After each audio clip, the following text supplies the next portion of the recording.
in lies is where our problem is trying to get, more so I think the traffic congestion is westbound, not even necessarily eastbound.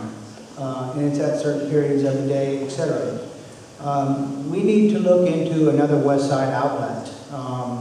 May it be slip lanes off of 95, maybe an exit ramp where Will Williamson comes over 95.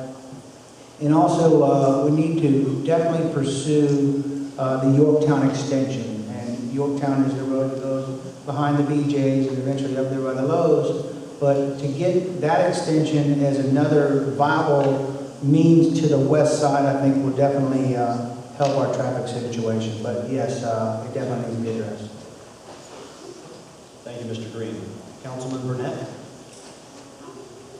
Well, certainly, this is where I said earlier, I think we're a victim of our own success. It's important to have a very broad and diversified tax base, and so that the residents aren't paying huge amounts in taxes to get the same services. They also want to be able to have places to shop and eat and the like. So with the growth of the city, we've seen a lot of that. So, but now we've got traffic woes, just like a lot of other cities do elsewhere. So there are a lot of things that we can do. First of all, we need to modernize the traffic control system that functions to work up and down Dunlawton Avenue. That is an interesting scenario, and it's not going to be easy because this is a road that runs through our city that's managed by the county that's owned by the state. So it's going to take some coordination. We need to take a look at widening Taylor Road. We need an I-95 interchange out of Pioneer Trail. We need more right turn lanes off of feeder roads. We need longer stacking lanes, particularly in places like we're trying to turn left on Yorktown, so the traffic doesn't back up and can't even get into the turn lanes. So the problem is that we really only have one main artery heading east and west in the city. We have some very good ones that run north and south. So managing that is always going to be a challenge. So we got to take a look at the system top to bottom, and those are some of the things that we're working on right now.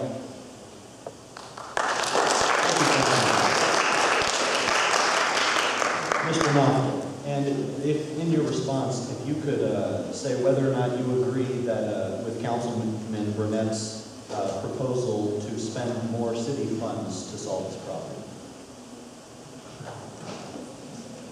I think the answers vis-a-vis Dunlawton have probably been given by my two opponents.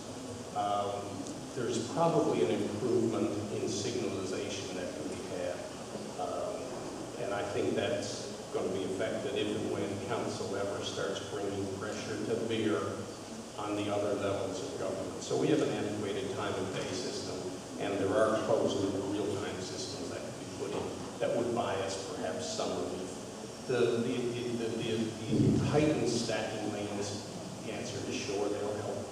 The Yorktown extension north should bleed off, I don't know, 10% maybe of the congestion in that people can leave and go north earlier. Ultimately, we need another east-west thoroughfare. I'm sure that's a long ways into the future. In terms of spending money to fix problems, the answer is yes. That's where we need to be spending our money, on those things that benefit our citizens. And I would say they are greatly inconvenienced trying to get through that Dunlawton corridor nightmare at present. Thank you, Mr. Knopfler. And now our final audience question from Sierra Swigert.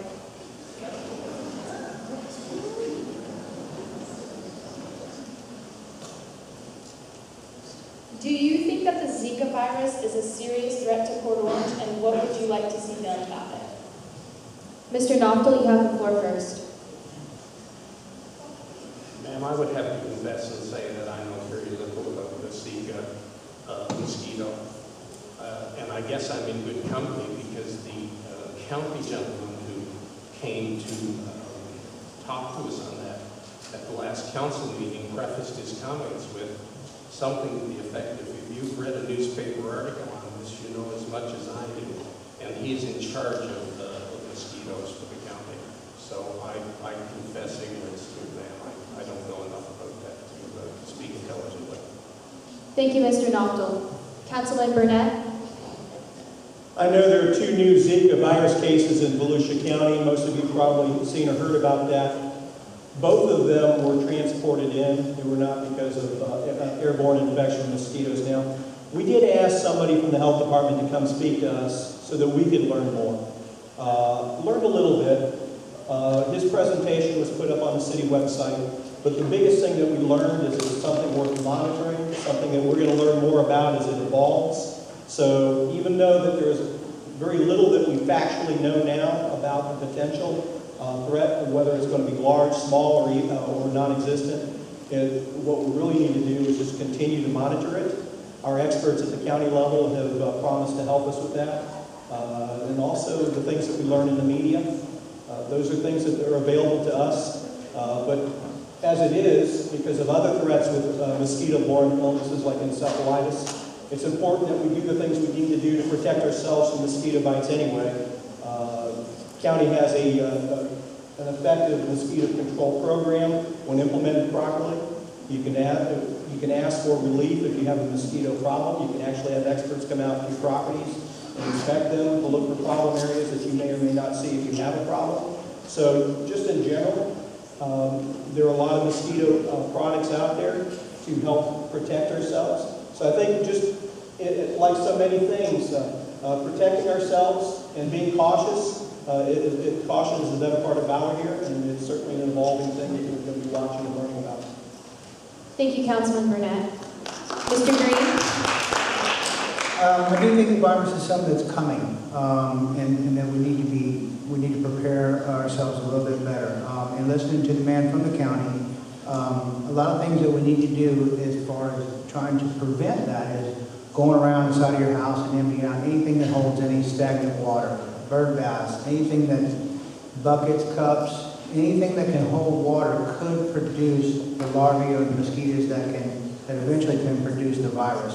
So just being prepared and being vigilant about it is going to be the best thing as we go forward. But yeah, I believe it's coming, and I think we need to prepare ourselves for it.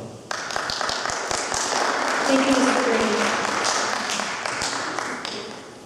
And that concludes the questions of the night, and we are moving on to closing statements. And seeing as how we went alphabetically for opening statements, we're going to go backwards, starting with Mr. Noctel. You have 2 minutes. Thank you. My 2 opponents in this race are status quo candidates. One has supported Mayor Green consistently over the past 5 years in the hopes of getting his endorsement, and the other is his son. Both are content to continue with business as usual in Port Orange. I am not. I am intent on persuading council and residents alike to change Port Orange government for the better. The first order of business after I'm elected will be to open city government to public view. Government in the sunshine is not only a legal requirement and the right thing to do, it will result in a more efficient and accountable Port Orange. Secret meetings between the mayor, the auditors, the manager, contractors, consultants, developers, and anyone else who has their hands in taxpayer pockets will end. The days of placing special interest before common interest of Port Orange residents will be over. The elite status of attorneys, engineers, and other highly paid consultants will change. If they are not benefiting residents, they will not be working for Port Orange.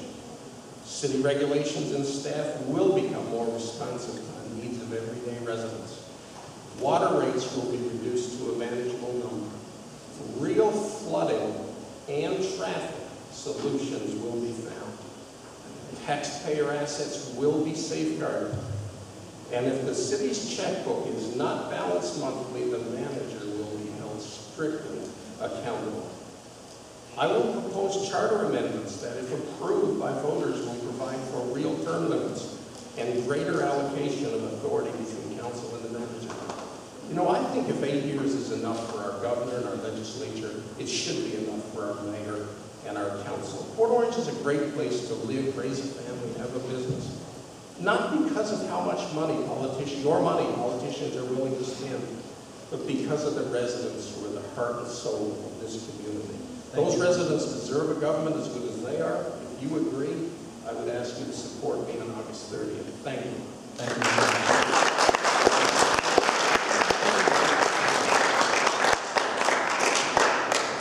Mr. Green, closing statement.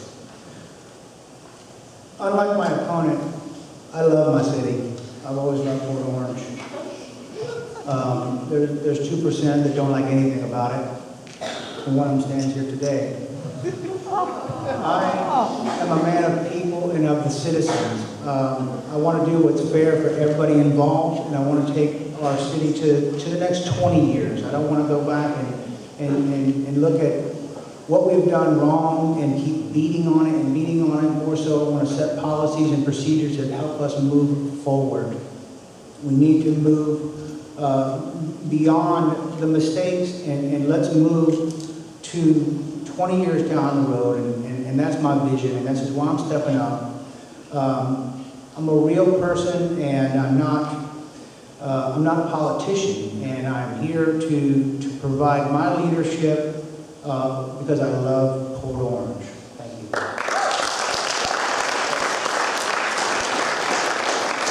Thank you, Mr. Green. Councilman Burnett, closing statement.